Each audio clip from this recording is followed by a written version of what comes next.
बिस्मिल्लाहिर्रहमानिर्रहीम। तो कैसे हैं आप? ठीक हैं।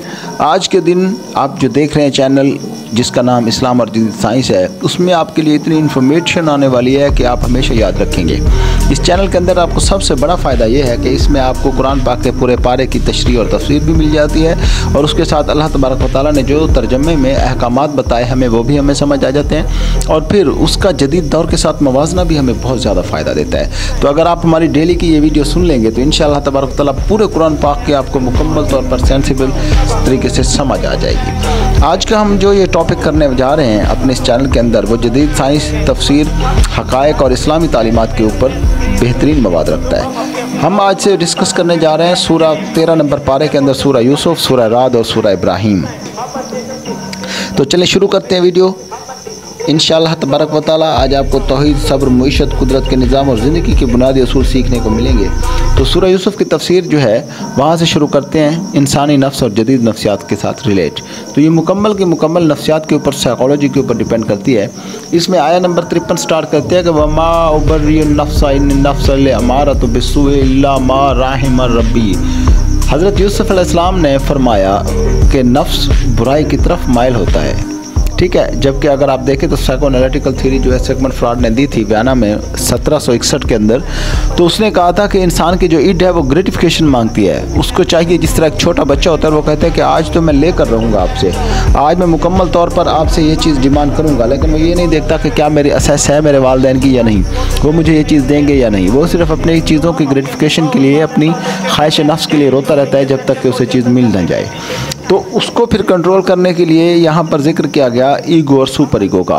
तो सुपर ईगो जो नफ्स मुतमइन्ना है, वो नफ्स हमारा ईड को कैसे कंट्रोल करती है अखलाकी तौर पर, ये मुकम्मल हज़रत यूसुफ अलैहिस्सलाम की मुकम्मल इस सूरा से लिया गया है। बुहरान से निपटने की हिकमत अमली जो मुआशी प्लानिंग है, इकोनॉमिक प्लानिंग, इसको हम अगर देखें तो हज़रत यूसुफ अलैहिस्सलाम ने किस तरह से शाह मिस्र को ये हिदायत की कि कहत साली होने वाली है, और अगर आप अभी कुछ स्टॉक करके रख लेंगे तो अगले 7 साल आपके अच्छे गुजरेंगे। तो ये मुआशी पॉलिसी इतनी कामयाब हुई कि पूरी दुनिया के अंदर कहत फैल गया, लेकिन मिस्र के अंदर पूरी दुनिया को उस वक्त मुकम्मल की मुकम्मल फूड सप्लाई की गई। तो वो जो आया है काला जालनी से शुरू होती है, अला ख़ज़ाइनिल अर्द इन्नी हफ़ीज़ अलीम, ये जो मुकम्मल आयत है, इस मुकम्मल आयत में अल्लाह तबारक व तआला ने यूसुफ अलैहिस्सलाम को एक बड़े कहत से बचने के लिए ज़रिए मुआशी मनसूबाबंदी की जदीद मिसाल पेश की। आज भी दुनिया के कामयाब मालिक फूड सिक्योरिटी प्लान्स बनाते हैं, जैसे कि कोविड-19 के दौरान मईशत को संभालने के इक़दाम किए गए। और भाइयों की माफ़ी और नफ्सियाती फ़ायदे के ऊपर अगर हम डिस्कस करें तो ला तत्रीबु अलैकुमुल यौम, हज़रत यूसुफ अलैहिस्सलाम ने भाई को माफ़ कर दिया। अब माफ़ करने के यहाँ कई फ़ायदे हो सकते हैं। जदीद माहिरीन नफ्सियात के मुताबिक माफ़ करने से ज़हनी सुकून और सेहत भी बेहतर होती है, और इससे पॉलिटिकली भी बड़ा फ़ायदा होता है। और उसके अलावा आपका एक तो good attitude, positive response, positive behaviour eight international level, और उसके अलावा आपके अंदर एक व्यू बनता है कि आप लॉन्ग लास्टिंग सोचते हैं। इसके अलावा सूरह राद की तफसीर और जदीद साइंसी हक़ाइक़ के ऊपर बात करें तो कश्फ़ शकल और फल्कियात के ऊपर अल्लाहुल्लज़ी रफ़अ अस्समावात बिग़ैरि अमद तरोनहा, कुरान कहता है कि अल्लाह ने आसमानों को बग़ैर सतून के बुलंद रखा। जदीद साइंसी तहक़ीक़ भी यही है कि कश्फ़ शकल जो ग्रेविटी है वो ज़मीन और आसमानों को तवाज़ुन बरकरार रखे हुए है। इसका मतलब यह है कि बिग बैंग थ्योरी ने जिस तरह कहा था कि एक्सप्लोजन हुआ और उसके फटने के बाद मुकम्मल की मुकम्मल दुनिया जो है वो फैल गई, तो उसने ग्रेविटेशनल फोर्स ने फिर चांद को अपनी जगह और सियारों को अपनी जगह और यूनिवर्स मुकम्मल को और ज़मीन को और बाकी सियारों को अपनी जगह कायम रखा। तो इसी तरह से फिर सूरज भी अपनी जगह साकिन खड़ा है। उसकी सिर्फ वजह क्या है कि उसको ग्रेविटी ने पकड़ा हुआ है, रखा हुआ है जकड़ के। इसी तरह से कुरान ने इस आयत में मुकम्मल वो डिटेल बताई कि किस तरह से आसमान बग़ैर सतूनों के खड़ा है, वो भी ग्रेविटेशनल फोर्स की हेल्प से। तो उसके बाद कुरान पाक पानी की साइकिल और कुरान के ऊपर बात करता है कि वनफ़दलुल बिआदिहा अला बादी फ़ील अलकुल। कुरान पानी की गर्दिश और ज़री नमतों को बयान करता है, जिसको हम साइकिल ऑफ वाटर कहते हैं। साइकिल ऑफ वाटर क्या है कि बारिश होती है, फिर ज़मीन में पानी आता है, फिर वही नीचे फिल्टर होकर चला जाता है, फिर वहाँ से नलके निकालते हैं, और समंदर का पानी भी इसी तरह से होता है। तो ये सर्कुलेशन ऑफ वाटर जो है, सर्कल है, इसका पीरियड जो सर्कल पीरियड है, उसके ऊपर कुरान ने आज से 1400 साल पहले बता दिया था।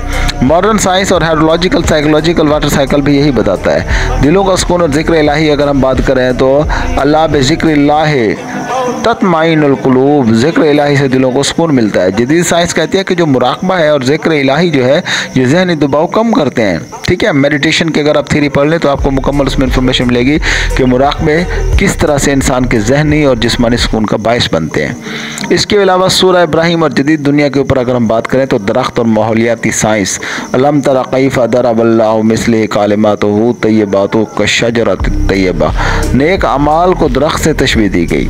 दरख्त कार्बन डाइऑक्साइड कम करते हैं जो आब व हवा के लिए मुफीद है। इसी तरह से जालिम कौमों के ऊपर बात करें तो फ़िरौन, निमरूद जैसे जालिम हुक्मरानों का अंजाम बयान किया गया। जदीद तारीख में भी यही कई जालिम हुक्मरानों का अंजाम है जो इबरतनाक हो। आप देख लें, कई दुनिया के फ़िरौन हो या निमरूद हो या इसी तरह से मॉडर्न डेज़ में आप देख लें कि हिटलर था या हिटलर के आसपास और भी कई लोग ऐसे गुजरे हैं जिन्होंने जुल्म किए और उसके बाद उसकी कीमत भी दी। तो इंशाअल्लाह तबारक व तआला दोस्तों, आज हमने जो पारा 13 की मुकम्मल तफसीर जदीद साइंस और इस्लामी तालीमात की रोशनी में बयान की है, अगर इसको आप पसंद करें, वीडियो को लाइक करें, शेयर करें और चैनल को सब्सक्राइब करें। कमेंट में बताएं कि आपको इसके अलावा और कौन सा नुक्ता जो है परेशान कर रहा है और किस पर आपको डिटेल चाहिए। जज़ाकुमुल्लाहु खैरा। अस्सलामु अलैकुम वरहमतुल्लाहि वबरकातुहू।